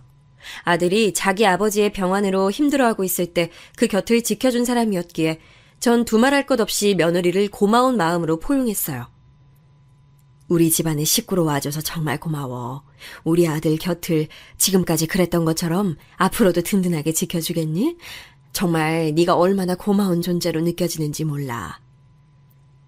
그렇게 말씀해 주셔서 감사해요. 연애할 때보다 더 알콩달콩 잘 지내면서 어머님께 좋은 모습 보여드릴게요. 장남이 결혼하고 살림 차리는 것까지 다 보고 나서 남편은 먼 여행을 떠났어요. 마지막 곁을 지켜줄 수 있음에 감사했네요. 딸은 대학 졸업하자 취업을 외국으로 해서 출국길에 올랐고요. 그래서 아들은 제가 적적할까봐 노심초사했어요. 어렸을 때 자기가 하도 속을 썩였으니 이제라도 효도를 하고 싶다는 아들의 말에 제가 말이나마 고맙다며 흐뭇해했었습니다. 아들은 업무 특성상 여러 지역으로 출장 가는 경우가 잦았기에 제 곁에 매번 있어줄 수 없어서 더 그렇게 굴었던 것 같아요. 하지만 제게는 며느리가 대신 있었으니까요. 가족들 없어서 외롭다는 생각은 별로 안 들었었죠. 며느리는 어느 디자인 사무실에서 원래 일을 하고 있었는데 거기 내부 사정이 생겨서 결혼 후에 퇴사를 하게 됐어요. 디자인 일감을 몇 개씩 받아서 당분간은 집에서 작업을 하겠다고 하더군요. 집에서 일을 한다는 것이 너무 획기적인 것 같아서 우리 며느리 멋지다고 응원해줬었네요. 적어도 제가 생각하기론 고부관계가 처음엔 무난하고 괜찮았다고 여깁니다. 그러나 시간이 좀 지나면서 제가 며느리의 눈치를 살살 보게 되더라고요. 저는 이런 식으로 사람과의 관계가 힘들었던 건 시집온 직후에 시누이들 등살에 밀려서 마음고생했던 시절뿐이었거든요. 경험이 다양하지 않았기에 며느리와 당최 어떻게 지내야 할지 점점 더 헷갈리기 시작했어요. 우선 며느리는 기분파였어요. 자기가 기분이 괜찮으면 말투도 좀 애교스럽게 내는 편이었고요. 그렇지 않은 경우에는 제가 뭘 물어봐도 대답을 안 하고 한숨이나 푹 내셨습니다.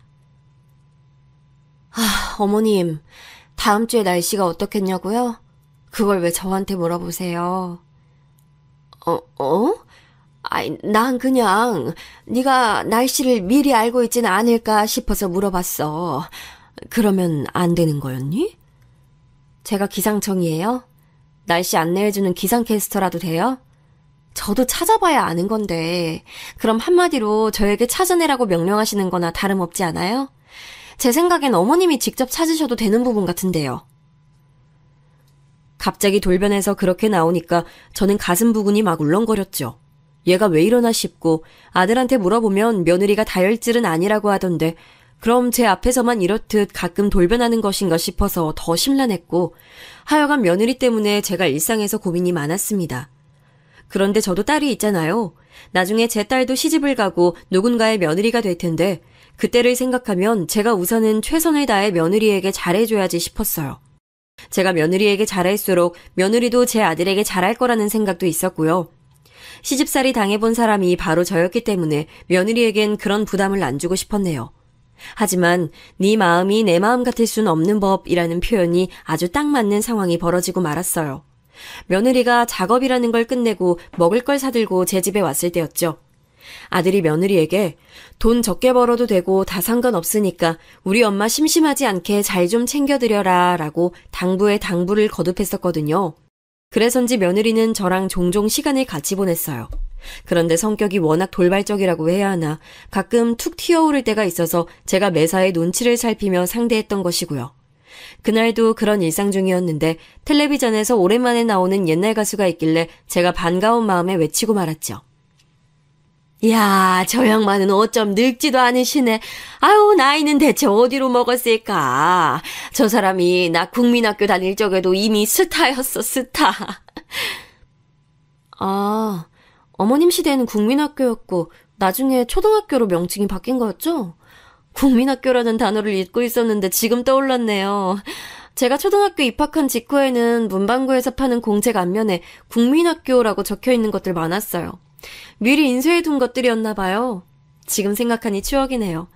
어머님 시절에는 학생들 수 엄청났죠? 중학교나 고등학교 때도 학생들은 계속 많았어요? 며느리가 무심하게 질문을 날렸는데 그 질문을 받은 저는 대답을 빨리 못하고 잠시 머뭇거려야 했어요. 거짓을 말하는 것도 웃기고 이상한 것 같아서 이내 저는 진실을 알려줬죠. 그게 사실은... 네가 당연히 몰랐겠구나. 내가 중학교까진 못 나왔지 뭐야. 국민학교만 졸업하고 중학교는 진학했다가 금세 후지부지 됐어. 나 살았던 옛날 그 동네에서는 기집애들이면 중학교 안 보낸다는 집들이 꽤 있었어. 그래서 그 어린 나이에 줄줄이 공장 가서 일하고 그랬어. 나 역시도 어린 나이에 공장을 갔으니 어쩌면 그때의 시기가 내 안에는 서글픈 한으로 남았을 수도. 아유, 그러나 순식간에 흘러버린 세월 이제는 신경 안 쓰련다. 제가 허허 웃으며 말을 해줬더니 듣던 며느리의 표정이 점점 오묘하게 변했어요. 그러더니 자기 시아버지도 그럼 국민학교만 나왔냐고 묻더군요. 제 남편은 고등학교 공부까지 마친 사람이었기에 그렇다고 알려줬더니 그나마 안심하는 표정을 지었고요. 며느리의 그런 태도에 저는 기분이 너무 이상해졌고 왜 그러냐고 조심스레 물었지만 대답은 돌아오지 않았어요.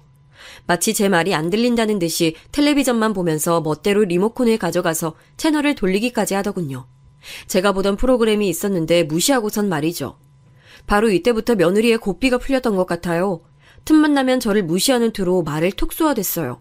예를 들어 제가 마트에서 뿌린 전단지를 보면서 혼잣말을 하고 있어도 면박을 줬죠.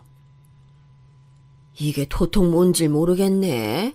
카드 할인 혜택에다가 자체 할인 중복이 가능하다는데 아유 그럼 가격이 어떻게 된다는 거야. 예시가 없으니까 확 마음에 와닿지도 않고 아유 세일한다는 홍보를 이런 식으로 적어놓으면 쓰나. 글쎄요. 어머님이 모르신다고 해서 남들도 모를 거라 생각하시면 안 되죠. 웬만하면 채소 고졸 드릴 텐데 국민학교만 딸랑 나오신 어머님보다 다들 낫지 않을까요? 그런 핀잔을 들으면 저는 목구멍이 턱 막히는 감각이었어요. 학력 가지고 사람의 급을 매기는 거냐고 물었더니 마치 당연한 것을 괜히 묻는다는 식으로 며느리는 저를 흘겨봤죠. 며느리는 자기가 4년제 대학을 나왔으니 전문대를 나온 제 아들보다 자기가 더 위라고 했습니다. 자기 부모, 형제들, 일가 친척들 모두 대학을 나왔다면서 고졸도 찾아보기 힘든 게 자기 집안이라며 어깨에 힘을 줬어요. 저는 분란을 회피하는 성격이라 할 수 있고 무조건 며느리에게 잘 맞춰주고 싶은 마음이 있는 사람인데 이런 제 앞에서 자꾸 학력 얘기를 해대니까 저는 화가 나다 못해 뭔가 억울한 기분까지 들더라고요. 너무한 거 아니니? 자꾸 학력이 어떻다 저쩌다 하면서 그런 거 들먹이는데 우리 딸은 우리나라에서 최고로 알아주는 명문대 나와서 지금은 외국까지 나가서 일하고 있어. 네가 주장하는 논리대로라면 우리 딸이 너보다 훨씬 잘난 1등이라는 거지? 아, 저도 그게 신기하긴 해요. 아가씨는 대체 어느 쪽 유전자를 받은 건지. 아니면 상상도 못할 독종일 수도 있죠. 무튼 전 아가씨가 계속 외국에 살았으면 좋겠어요. 국민학교만 나온 모친한테 좋은 영향을 받을 수 없다고 아가씨도 그렇게 생각할걸요? 아가씨는 제가 보기에 돌연변이 같은 거고요. 양가의 가풍 차이만 봐도 저희 집안은 지적 수준도 높고 교양이 넘치는데 어머님도 그렇고 비록 제가 선택해서 결혼한 남자지만 오빠도 그렇고 살짝 경박해 보여요. 이건 스스로 알고 계시죠? 제가 욕을 듣는 것까진 어느 정도 수준으로 참을 순 있어도 자식 건드는 건 넘길 수 없었습니다. 어디 어른 앞에서 말을 그토록 건방지게 할 수 있냐면서 제가 며느리를 따끔하게 혼냈습니다. 너는 내가 네 시엄마고 넌 나의 며느리란 것을 망각할 때가 잦은 것 같다. 이건 뭐 동네 친구 대하는 것도 아니고 어쩜 기본적으로 지켜야 할 예의조차 빼먹고 나를 대해. 너는 네 행태에 대해서 스스로 어떻게 생각하니? 그러자 며느리는 대꾸도 못하고 입술만 삐죽거리더군요. 차마 반박하기 어렵다는 듯이 말이에요. 그런데 끝까지 저를 향해 죄송하다, 잘못했다 이런 말 절대 안 하는 걸 보고 제가 아주 기가 질려버렸어요. 업무 늘려가고 회사를 더욱 성장시킬 중요한 시기를 지나고 있다는 아들에게 시끄러운 소식 전해주고 싶지 않아서 제가 일단 이런 얘기 다 안 전했고요. 며느리가 자기 수 틀리면 말을 아무렇게나 툭툭 던지는 이 버릇, 이것만 조절 잘하면 되지 않을까 저는 그때까지도 그런 생각을 하고 있었던 것 같아요. 2주 넘게 며느리와 아무 연락도 하지 않고 그렇게 지냈고요. 다시 만났을 때 저는 며느리가 태도를 좀 고쳐먹길 바랐어요. 그런데 또 그렇게 굴더군요. 남편이 세상 떠난 직후 원래 집에 있던 중형차는 이웃들한테 판매해서 처리를 했었어요. 저는 운전에 취미가 영 없어서요. 그런데 차가 아예 없으니까 아쉬워서 작은 경차를 살까 싶은 마음이 들더군요. 마트 앞에서 보니까 여자들이 그런 차를 많이 끌고 다니길래 저도 생각이 들어서 며느리에게 한번 의견을 구해봤던 거예요. 네? 이거 혹시 차 사달라고 미리 밑밥 깔아두시는 거 아니죠? 오빠는 무조건 찬성할 것 같아서 일단 제가 너무 싫고요. 그런 의미에서 못 박아둘게요. 절대 못 사드려요. 나는 그냥 작은 경차 내가 몰기에 어떨지 그거 물어본 건데 넌 어쩜 그런 말을 하니? 내가 언제 차 사달라고 했니? 갑자기 그렇게 나오니까 너무 당황스럽구나. 저도 당황스러워요. 몰기에 어떠냐고요? 그런 생각이 드신다는 것 자체가 자신감 부족이라는 거 아닐까요? 국민학교만 나오신 머리라는 걸로 어느 정도 설명이 된 거죠. 어머님은 운전하지 마세요. 도로 위에 무법자 되셔서 사고 내실 것 같아요. 그 뒷수습은 아들과 며느리에게 시키시겠죠? 짜증나.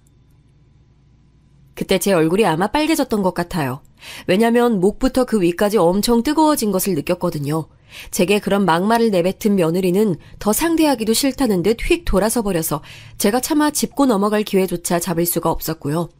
사사건건 제가 무슨 말을 하거나 무슨 행동을 하면 저를 향해 국민학교만 나온 무식함으로는 안 된다는 식으로 시비를 걸어오는 며느리 때문에 전 화병에 걸려서 속이 부글부글 끓었어요. 말을 막무가내로 할 때만 빼면 요즘 젊은 사람답게 거침없고 가식 없는 모습이라며 그런 식으로 저는 애써 제 안에서 며느리를 포장해 주려고 하다가 그런 스스로에게 자괴감이 들었어요. 내가 지금 얘를 왜 감싸주고 못난 부분을 못 본 척 해주려는 건가 싶어서 이대로는 안 되겠다는 생각에 며느리를 저희 집으로 불러서 진지하게 물어봤어요.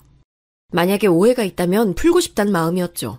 왜 제게 말을 아무렇게나 하는 건지 며느리에게 그 이유가 뭐냐고 속에 있는 생각을 다 꺼내보라고 했습니다. 제가 그냥 가감없이 툭 터놓고 말씀드려보자면요. 어머님으로부터 제가 배우고 본받을 거리가 하나도 없는 것 같아요. 존중할 게 없으니까 저도 예의 차리기가 싫어요. 아니 솔직히 국민학교만 나오셨다는 거가 전 아무리 생각해도 너무 좀 창피하고 충격적이기까지 해서요. 그 정도로 배움이 짧고 열악한 환경에서 자란 무식한 옛날 분들은 제가 텔레비전 같은 매체에서나 본 것 같은데요. 아니면 머리가 백발이 되신 노인분들이야 뭐 너무 옛날이었으니 학교를 못 다니신 게 이해는 되죠. 근데 어머님께서는 대체 가정 환경이 어땠고 스스로 의지가 얼마나 부족했으면 중학교도 졸업을 못하신 건지. 이 부분을 생각 안 하려고 해도 자꾸만 걸려서 말이죠. 며느리의 날카롭고 매서운 발언이 이어지는 동안 저는 망연자실한 상태가 됐어요. 그간 저를 향한 며느리의 멸시 가득한 태도가 제 안에서 조금의 과장도 이뤄지지 않았고 오히려 제가 짐작해온 것보다 며느리는 저를 많이 낮잡아 보고 있었다는 사실에 속이 차갑게 가라앉더군요. 반면에 눈시울은 시큰하니 뜨끈하게 달아올랐죠.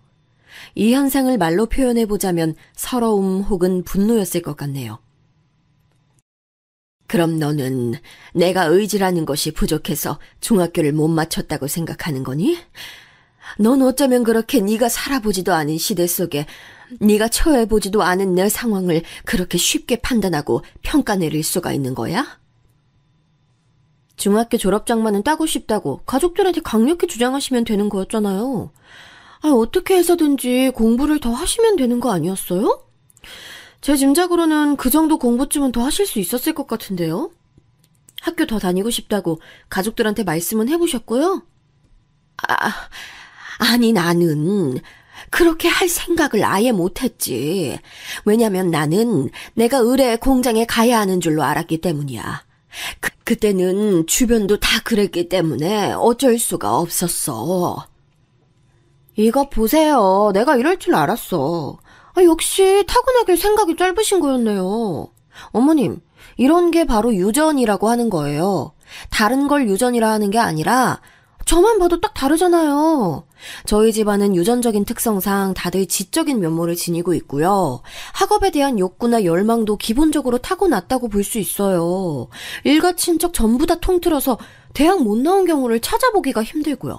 이러니 인생 망친 사람이 아무도 없죠. 어머님은 지금 하는 일 하나도 없이 초라하게 이런 재미없는 생활을 하시잖아요. 재산이 많기라세요? 아니면 개인 능력이 뛰어나기라세요? 결혼해서 며느리 만들어준 아들, 그리고 집안에서 혼자 돌연변이로 태어나 공부 잘해서 외국 나간 딸. 이런 자식들한테 기대서 남은 평생 아무것도 안 하시려는 거 너무 뻔하다고요. 근데 왜 제가 그 장단에 맞춰드려야 돼요? 며느리가 비죽비죽 짙은 웃음을 지으며 으스대더군요. 그 말을 곱씹어보자면 그러니까 자기 집안 유전자와 저의 집안 유전자는 급이 다르다고 주장하는 셈이었어요. 마치 제 속내를 자기가 다 간파했으니 씨알도 안 먹힌다고 생각하는 듯 굴고 있었고요. 자기가 수준 낮다고 조롱하는 저에게서 태어난 제 아들과 결혼을 한 몸이면서 앞으로 아이도 낳고 살 거면서 어쩜 저런 말을 할 수 있는지 도저히 이해하기 어려웠습니다. 진작에 알아보긴 했지만 며느리의 인성 수준이 너무나도 저급하다는 것을 제가 다시금 깨닫게 됐네요. 제가 도저히 안 되겠어서 한마디 날리려고 했더니 며느리가 선수를 치며 귀를 막았어요. 양손으로 자기 귀를 막더니 눈을 찌푸리면서 저를 쳐다보고는 고개까지 살짝 젓더군요. 세상에 아직 날아들지도 않은 자기 시어머니 잔소리를 듣기 싫다고 귀를 막고서는 인상을 쓰는 막장 며느리가 있다는 경우는 제가 들어보지도 못했고 주말 드라마에서조차 본 적이 없었어요. 그것도 제가 괜한 상황에서 한마디를 하려던 게 아니라 하도 며느리가 경우 없이 굴기에 따끔하게 일침을 놓아주려던 것뿐인데 제 면전에서 귀를 막는 모습에 말문이 막히더군요. 며느리는 자기 짐을 얼른 챙겨서는 제게 인사도 없이 신발장으로 향했어요. 무식한 나이 든 사람을 상대하는 것은 정말 피곤하고 힘든 일이라며 신발을 신는 동안 저에게까지 들리도록 혼잣말을 하는 것에 정말로 기가 찼습니다. 머리끝까지 화가 난 제가 현관으로 달려가 봤으나 며느리가 더 빨랐어요. 얄미울이 많지 잽싼 동작으로 집을 나가 사라져버렸고 저는 그날 지끈거리는 머리를 부여잡느라 혼났습니다. 저는 며느리가 어떤 인물이든 잘 지내보고 싶은 마음뿐이었고 아들이 가정 꾸려서 안정적으로 화목하게 사는 모습을 보고 싶다는 바람뿐이었건만 왜 사태가 이렇게 된 건지 너무 속상했어요. 이게 다 국민학교만 나온 제 탓인가 싶은 나약한 생각을 했다가 고쳐먹었고 그러자 제 안에서 그동안의 며느리가 보여준 언행을 곱씹는 동안 서서히 불꽃이 타오르기 시작했죠. 가만히 있어보자. 그간 참고 배려하느라 노력하는 바람에 그렇게 구는 게 아이의 습관이 돼버렸네. 이건 필시 잘못됐다. 남들이 이 상황을 본다면 뭐라고 생각할까? 되바라진 며느리보다도 등신같이 끌려다니는 시어머니를 답답하다며 욕하진 않을까? 정신 차리고 똑바로 처신하자. 생각에 생각을 거듭하다가 저는 지난 저의 행동들을 돌아보았고 필요 이상의 배려는 나 자신의 가치를 낮추는 것이라는 결론을 내렸어요. 먼저 떠난 남편이 본다면 이 상황을 분명히 용인하지 않을 터였죠. 그런 확신을 가진 채로 저는 아들에게 먼저 연락을 했습니다. 그동안 며느리 때문에 많이 속상했는데 어제 일로 자존심에 상처를 입었다고 술술 다 말을 해버렸어요. 그러자 아들이 화들짝 놀라면서 설마 자기 아내가 아무리 고집 있고 성격이 있어도 제게 그런 행동을 할 줄은 몰랐다면서 몹시 당황해하더군요. 저는 머뭇거리며 제 생각을 덧붙였어요. 이건 조금 민망하고 조심스러운 얘기지만 말이야. 아무래도 내가 국민학교만 나왔다는 사실이 고학력자가 집안에 널린 며느리 시각에서 보기엔 너무나도 보잘것없어 보이는 듯 싶구나. 내 존재 자체가 내 며느리에겐 우스워 보인다는 것을 내가 처절하게 느낀 지 사실 꽤 됐어. 예? 뭐라고요? 아니 어떻게 그런 걸로 엄마를 우습게 볼 수가 있어요? 이건 예의가 아니죠.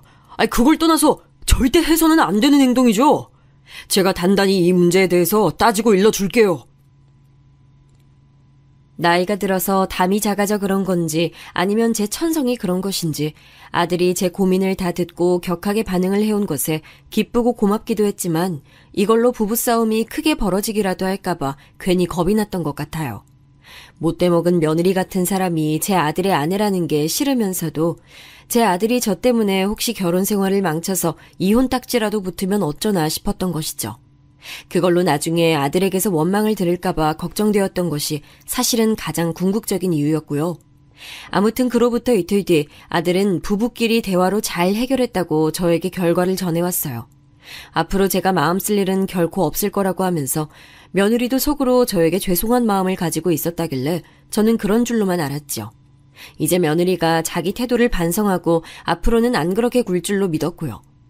다음에 얼굴 보면 진솔한 얘기나 며느리와 나눠야 되겠다고 저는 그렇게 생각을 하고 있었는데요. 며느리가 저에게 먼저 연락을 해왔어요. 자기한테 하실 말씀 있지 않느냐고 물어보길래 그렇다고 했더니 자기도 저한테 용건이 있다면서 만나자고 했죠. 그래서 제가 아들 며느리 집에 방문하겠다고 했어요. 맛있는 간식도 사다 놓아주고 싶어서였죠. 간단하게 장을 본 뒤 그걸 양손에 들고 저는 왠지 모르게 설레는 기분으로 도착을 했습니다. 며느리가 허심탄회하게 자기 속을 털어놓으며 저에게 사과를 하는 그림이 머릿속에서는 그려지고 있었죠. 지난 시간 동안 며느리로부터 당한 자잘한 수모들을 떠올리면 속이 뒤집혔으나 그쪽에서 먼저 진심 어린 사과를 해온다면 저는 충분히 받아줄 용의가 있었던 거예요. 하지만 현실은 제가 그린 것과 전혀 달랐네요. 오셨어요? 그런 건 또 뭐하러 사오셨어요? 별로 달갑지도 않은데. 일단 앉으세요. 아들한테 쪼르르 달려가 이것저것 다 떠드신 심정이 어떤진 안 궁금하지만 앞으로 안 그러시겠다는 약속은 받고 싶으니까요. 저는 제 귀를 의심해야만 했어요. 한쪽 인매를 비뚤게 당기며 웃는 며느리는 명백히 저를 비웃고 있었고 제가 2번 다시 나대지 않았으면 좋겠다는 자기의 바람을 똑바로 내놨습니다. 서로에게 유감인 점은 당사자끼리 해결을 해야 맞는 것이고 저처럼 아들에게 치맛바람 펄럭거리는 엄마는 전형적인 무식하고 비이성적인 인간상이라고 했어요. 저는 며느리와 부엌 식탁에 마주보고 앉은 채로 헛웃음을 내뱉었네요. 커피나 차는 고사하고 냉수 한 잔 안 내어준 며느리의 태도에서 저를 향해 사과할 마음도 없고 반성도 전혀 안 하고 있음을 아주 잘 알 수 있었죠. 며느리가 이렇게 말하더라고요. 어머님, 저라고 힘든 일 없고 짜증나는 일 없었겠어요? 사실 매일 스트레스 받는 부분들이 많았는데 저는 제 친정 식구들에게 아무 말도 안 하고 그냥 혼자 감내하면서 묵묵하게 지내왔어요. 근데 어머님은 뭐예요? 아들한테 미주알 고주알 다 떠들고서 해결을 해달라고 징징거리셨죠? 제가 이번에 깨달은 건데요. 어머님보다 제가 정신연령이 높아도 한참 더 높은 것 같아요. 뭐, 정신연령? 네가 지금 나를 사고분별 옳게 못하는 사람으로 보는구나. 그게 사실이잖아요. 앞으로는 2번 다시 아들에게 찡찡거리며 다 일러바치고 며느리로 혼내달라고 하는 시어머니로 살지 않겠다고 저한테 맹세를 해주셨으면 하네요. 그 당당한 요구에 제가 얼이 빠져버렸죠. 그리고 며느리는 명절이나 생일이 아닌 이상 제 얼굴을 안 보고 살 거라고도 했어요. 이 모든 황당한 말들, 그걸 홧김에 뱉은 게 아니라 순전히 자기 본심이었다는 것을 입증하듯 며느리는 아주 태연했고요. 낯빛이 어두워진 저를 앞에 두고도 자기 손톱끝이나 들여다보면서 입바람을 후 부는 여유나 부리고 있었어요. 저에게 이런 모욕을 주고도 앞으로 결혼 생활할 자신이 있냐고 조용히 물어봤더니 며느리가 크게 웃었습니다. 하나도 안 무섭고 전혀 겁나지 않는다면서 아예 배를 잡고 웃더군요.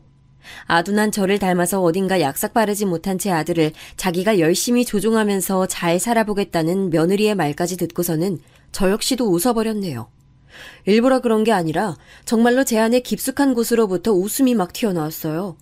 아마 하늘에 있는 제 남편도 이 모든 상황을 지켜보다가 딱 이 찰나에 웃음을 터뜨렸지 않을까 싶었네요. 내가 아주 재밌는 인물을 내 며느리로 들인 거였구나. 내가 지금까지 너한테 잘해주려고 이왕이면 시집 온 김에 행복하고 즐겁게 살았으면 하는 바람으로 널 전적으로 배려해주려 노력한 내 자신이 후회가 되는 참이네. 그러지 말고 정신에 곱비 풀린 네 수준에 맞춰서 놀았다면 아주 흥미로운 고부관계가 됐을 텐데 너무 재미없게 지낸 것 같네. 그간 내가 대충 넘겨주니까 네가 끝도 없이 기어올라도 되는 줄 알고 이 지경으로 까부는 걸 보니 이건 내 잘못이렸다. 네? 갑자기 뭔 뚱딴지 같은 말씀을 하세요. 어머님께서 이렇게 나오신다고 해서 제가 사과라도 넙죽 들을 줄 아셨나요? 어머님께서 본인 잘못이라고 여기신다면 안 말릴게요. 네, 모두 다 어머님 잘못으로 하세요. 며느리가 조금 당황한 얼굴로 그러나 입에는 여전히 싸가지를 상실한 채로 나불거리는 동안에도 저는 피식 웃어대고 있었어요. 저희 아들이 예전에 한창 방황하고 다닐 때 그것이 저는 부모의 탓이라고 여겼듯 며느리가 누울 자리를 보고 발을 뻗게 만든 저의 안일함이 잘못 같았습니다. 하지만 이제 모든 것을 바로잡을 때였죠. 우리 아들이 처복이 있으면 자기 아내 덕을 봐서 집안 재산을 일찍이 선점할 수 있었을 텐데 보아하니 물 건너갔구나. 이제야 뒤늦게 정신 차리고 살고 있으면 뭘 하겠노. 이렇게까지 처복이 없어서야. 우리 아들 녀석 팔자겠지 이것도. 난 먼저 떠난 우리 집 바깥 양반하고 굳세 맹세한 것이 있으니까 절대 너 같은 아내를 둔 우리 아들에겐 돈 주지 않을 테야. 정신 차리지 않는 자식에겐 돈 안 주기로 했거든? 그러니 너도 그런 줄 알아라. 참나, 어머님, 도대체 뭔 돈이 있으시다고 그러세요? 어디 뭐 몇 천만 원 따로 꽁쳐두신 재산이라도 있으신가 봐요? 그런데 이렇게 센 척하면서 폼 잡으시는 것도 제 눈에는 딱 국민학교만 나온 사람의 머리에서 계산될 만한 행동으로 보이고요. 살짝 귀엽게 느껴지네요. 대단히 애를 쓰십니다, 어머님. 네가 아주 끝도 모르고 설치는데 어디서 어른 공경할 줄도 모르고 이따위로 구는 거니. 등신처럼 그간 숙여준 나도 나지만 이 정도의 성질머리까지는 용케 안 드러내고 지내온 너도 참 너구나. 그래, 내가 국민학교만 나와서 가방끈이 상당히 짧다. 하지만 사는 데는 지장이 하나도 없다 이거야. 학력 부족해서 무식하다는 소리 좀 들으면 어떠니? 내 자신이 70억인데 이 정도면 아예 국민학교마저 안 나와도 될 법했지 않니? 호쾌한 제 목소리를 끝으로 숨막히는 침묵이 따라왔어요. 며느리는 난데없이 몸에 마비가 걸린 사람 마냥 딱딱하게 굳어서는 숨도 안 쉬고서 멍하게 변한 눈빛으로 저를 쳐다보고 있었네요. 그 반응에 제가 재차 웃고 말았습니다. 자기 시어머니는 자기 남편의 모친인데 그런 어른에게 기본적인 예의도 지킬 줄 모르고 학력으로 사람을 멋대로 평가하며 계급을 낮잡아본 며느리 같은 천하의 아나무인도 거액의 숫자 앞에서는 얼음이 돼버린다는 것이 우습기도 하고 속이 시원하기도 했고 한편으론 다 부질없구나 라는 상념이 함께 들었대요. 며느리가 몸을 떨면서 힘겹게 입을 열었어요. 어머님, 제가 잘못 들은 줄 알고 지금 한참 고민했어요. 얼마라고요? 몇 억이요? 70억이요? 에이, 그건 말도 안 되죠. 전 그런 엄청난 재산 얘기 아예 듣지도 못했어요. 그 정도의 재산이 있으시다고 보기엔 사는 수준이 평범하시잖아요. 그러니까 방금은 허세 떨어보신 거죠, 그쵸? 왜? 내가 정말로 그 돈이 있을까봐 갑자기 심장이 벌렁벌렁거리든? 근데 어쩌나? 그 돈 진짜 있는데. 우리 부부는 원체 과시욕이 없었던 데다가 장남이라고 있는 아들 녀석이 자꾸만 엇나가 버릇을 하니까 그 돈 안 꺼내 보이고 살았을 뿐이야. 건물이고 땅이고 세상 천지에 자랑하며 내보일 것 투성이로 가지고 있지만 그러는 법 없이 사는 사람들도 있어. 그게 바로 네가 시집온 우리 집안이고. 아, 넌 우리 집안 재산의 덕을 볼 일이 없을 테니 크게 신경 쓰지 않아도 돼. 이제 며느리는 아예 사색이 돼버렸고 제가 허언을 하고 있지 않다는 것을 느꼈는지 앉은 몸을 더 떨기 시작했어요. 그러더니 정신이 완전히 나가버린 표정으로 어쩐지 생활비를 전혀 안 받으시는데도 사시는데 문제가 없는 것이 이상하다고 생각해왔다는 말을 계속 혼자 쭝얼쭝얼거리더니 갑자기 고개를 번쩍 치켜들면서 이렇게 외쳤어요. 어머님, 제가 잘못했습니다. 하지만 하나뿐인 아들에게는 돈을 주셔야 하는 거 아시죠? 네? 집안의 장남이고 기둥이잖아요. 부모의 재산은 자식에게 가도록 돼 있어요. 주기 싫다고 우기시면 어떡해요? 당연히 재산 주셔야 하고 저는 어머님 아들의 배우자로서 현명하게 그 재산 함께 활용할 수 있도록 노력할게요. 지난 일들은 다 잊고 어머님이나 저나 앞으로 잘 지내면 될 일이에요. 제가 달라질 거고 어머님께 효도하는 며느리가 될 테니까 부디 두고 봐주세요. 이딴 것도 사과라고 할 수 있을까요? 저는 이미 며느리가 제게 손이 발이 되도록 싹싹 빌어도 안 받아주고 싶은 심정이었건만 이런 저의 속도 모르고 아직 까불어대고 있었으니 어이가 없을 따름이었네요. 아들에게 돈을 안 주겠다는 것으로 며느리를 압박한 것이 없으나 저는 더 이상 참을 수가 없었어요. 당장의 며느리를 집안에서 치워버리고 싶었죠. 네가 대관절 뭐라고 함부로 내 결정을 미리 속단해?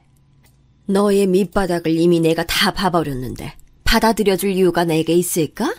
아무래도 없겠지. 그동안 나의 우라통을 터지게 만들고 내 두통을 악화시켜 주어서 내가 아주 너에게 고마워서 미치겠구나. 이제 슬슬 작별하면 좋을 것 같으니 당장 내 아들하고 이혼해. 못 배워먹은 내 눈에도 무식해 보이는 너 따위에게 우리 집안 핏줄을 잇게 할 수는 없으니까. 며느리는 너무 놀랐는지 제가 일가를 터뜨리자마자 바로 딸꾹질을 시작했어요. 그 때문에 말도 똑바로 뱉을 수 없었고 제가 짐을 챙겨서 집을 나서는 것도 만류할 수가 없었죠. 신발장 앞에서 며느리는 철푸덕 엎어지듯 무릎을 꿇었고 저에게 빌어댔어요. 계속 딸꾹거려서 말은 옳게 못 이었지만 죄송하다고 잘못했다고 두 손을 모아서 싹싹 빌더군요. 하지만 저는 그 모습을 내려다보며 짧은 코웃음만 쳐준 채 등을 돌려버렸네요. 자기가 저에게 아나무인으로 굴어댔었으니 뿌린 만큼 거둔다는 것을 그 순간 며느리는 깨달았을 겁니다. 닫힌 현관문 안쪽에서 며느리가 울부짖는 소리가 들려왔죠. 그 후로 아들하고 며느리가 엄청 다퉜어요.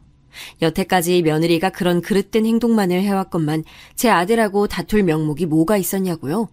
글쎄요, 며느리가 주장하기론 저희 집안 사람들이 다 한통속으로 자기를 속였다고 했어요. 부자인 걸 말을 안 해줬으니 그걸 속이려고 작정한 거나 다름없다면서 말이죠. 제가 부동산을 그렇게 쥐고 있는 사람인 줄 알았더라면 자기가 저에게 무례하게 굴 일도 없었을 거라고 하더군요. 깍듯이 예의를 차려서 행동했을 거래요. 물질 만능주의가 팽배한 사회라고 하지만 이토록 대놓고 스스로가 속물적인 기준을 두고 있다며 드러내는 며느리의 모습이 제겐 곱게 보이지 않더군요. 이미 며느리라는 인물에게서 마음도 떠버린 후였지만요. 아들 또한 며느리에게 질려버렸어요. 둘이 다툴 때 홧김에 며느리가 제 아들의 뺨을 때렸다는데요. 아들은 그거 맞고서 너무 놀란 나머지 얼어붙어서 가만히 있었대요. 그러자 며느리가 기세가 등등하기라도 했는지 제 아들을 향해 집안 물건들을 집어던지며 악다구니를 썼다고 하더군요. 제 아들에게 화풀이를 한 거였죠. 이성을 잃고 화를 표출해댄 며느리를 피해서 아들은 늦은 밤에 집을 나서버렸고 자기 동생한테 전화를 걸었어요. 이런 상황이 돼서 너무 속상하다며 그간 있었던 일들을 다 얘기한 거죠. 똑부러지는 제 딸은 자기 오빠한테 당장 병원 가서 진단서부터 끊으라는 현명한 조언을 남겼습니다. 아들은 어리둥절했지만 똑똑한 자기 동생 말을 곧장 따랐고 그건 며느리한테 맞은 중요한 증거가 됐어요. 저도 며느리가 제 아들을 때렸다는 걸 뒤늦게 알고 가슴이 철렁 내려앉았는데 금세 이혼이라는 결론이 나서 정말 다행이었죠. 며느리는 이혼 못한다고 울고불고 난리를 쳐서 오죽하면 그 형제 자매들이 와서 진정시킬 정도였네요. 이건 말도 안 되는 일이야. 내가 내 손으로 동아줄을, 황금줄을 자른 거였다고? 내 평생 언감생심 만져볼 수도 없는 70억을 그 집안 며느리 자리를 내가 스스로 걷어찬 셈인 거야? 이건 아니지.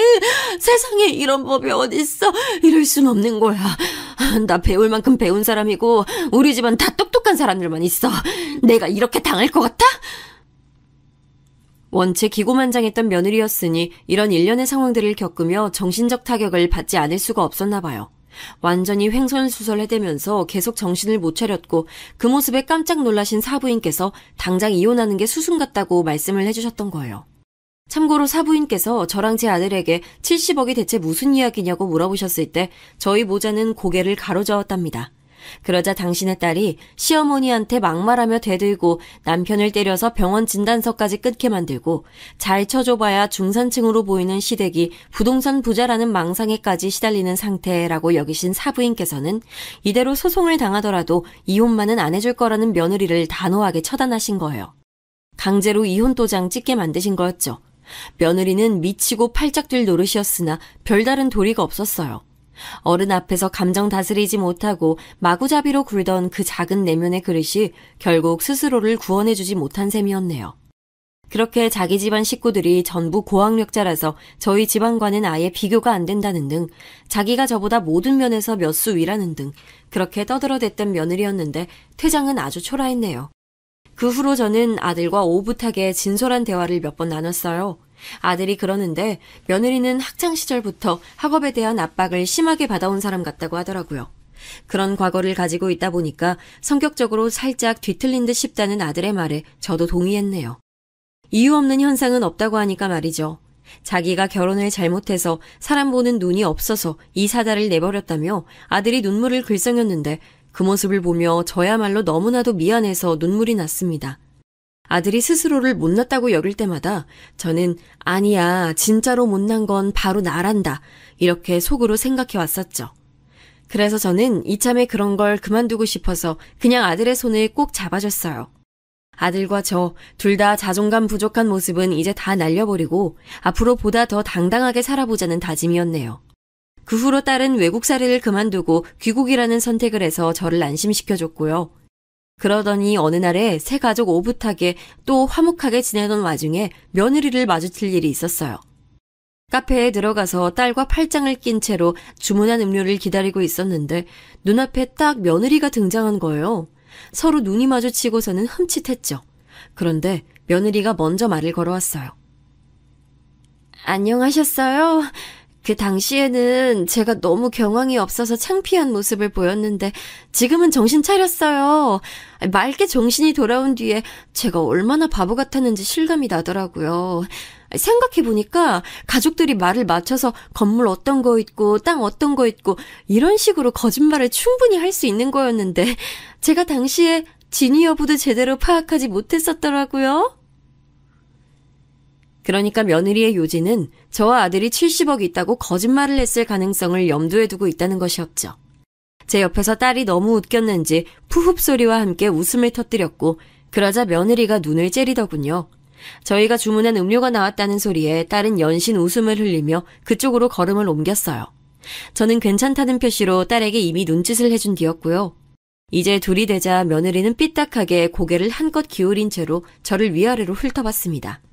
여전히 어른 공경할 줄 모르는 그 태도에 정말 대단하구나라는 생각이 들었습니다. 국민학교만 딸랑 나오신 분도 평일 대낮에 스타벅스 이용하는 거 보면 우리나라가 참 살기는 좋은 것 같네요. 대학 나온 보람을 죽여놓는 나라꼴이 재밌어요? 아, 맞다. 건물주라서 여유로우시다고 하셨었죠? 그럼 스타벅스 다니실 수도 있죠. 그런데요, 대체 근데 어떤 건물인 거예요? 여기처럼 번지르르한 대형 빌딩에 1층에 스타벅스 입점해 있고 이런 것까지는 아니더라도 그럴싸한 건물이니까 저한테 유세 부린 거 맞죠? 유세? 내가 그런 걸 부렸었는지 기억이 잘 안 나네. 나이가 드니 자꾸 깜빡깜빡해서 말이야. 그래도 바로 여기 이 건물이 내 소유라는 것쯤은 똑똑히 기억하고 살아. 그럼 커피 잘 마시고 가렴. 기왕이면 건물 구경도 더 하다 가고. 그때 마침 제가 그쪽을 쳐다보자 저와 눈이 마주친 스타벅스 직원들이 저희 모녀를 향해 일제히 목례를 보내왔어요. 음료를 받아든 제 딸은 배시시 웃고 있었고요. 그러자 상황 파악을 마쳤는지 며느리가 다리에 힘이 풀려서 바닥에 털썩 주저앉고 말았죠. 안색은 삽시간에 창백해진 채였고요. 이럴 수가. 아니 갑자기 이게 무슨 일이야. 여기가 어머님 건물이라고요? 진짜로 이 건물이 어머님 소유라고요? 정말이라고요? 그 애달픈 절규를 들으며 저는 남이 된 마당인데 어머님은 무슨 어머님이냐는 표정으로 쳐다봐줬더니 안색이 더욱더 사색으로 변하더군요.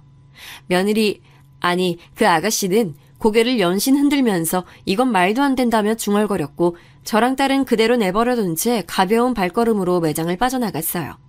바로 앞 도로에는 잠시 정차해둔 차 한 대가 있었고 저희 모녀가 가까이 다가가자 운전석에서 아들이 내렸어요. 씩 웃으면서 저 타라고 센스 있게 차 뒷문을 열어주던 아들이 갑자기 어딘가를 보고는 멈칫했죠. 저와 딸이 고개를 그쪽으로 돌려봤더니 통유리로 돼 있는 스타벅스에서 그 아가씨가 창에 딱 붙어서 저희 쪽을 보고 있었어요. 마치 귀신이라도 본 것처럼 창백하게 질려있는 표정으로 말이죠. 어쩌다 마주쳤다고 알려줬더니 아들이 한숨 쉬며 고개를 저었죠. 원래 아들은 예전에 구입했던 중고차만 알뜰하게 타고 다녔다가 이혼 이후 벤츠 신용을 뽑았어요. 이 적나라한 변화에 그 아가씨가 망연자실한 거였죠. 건물에서 뛰어나온 관리인 2명이 웃으면서 인사를 보내왔고 저희 가족은 배웅을 받으며 차를 타고 그곳을 벗어났답니다.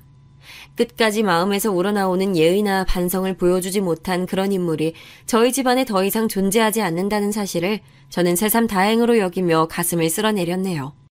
제가 풀어놓은 이야기는 여기서 매듭 지을까 해요. 들어주신 모든 분들께 고맙습니다.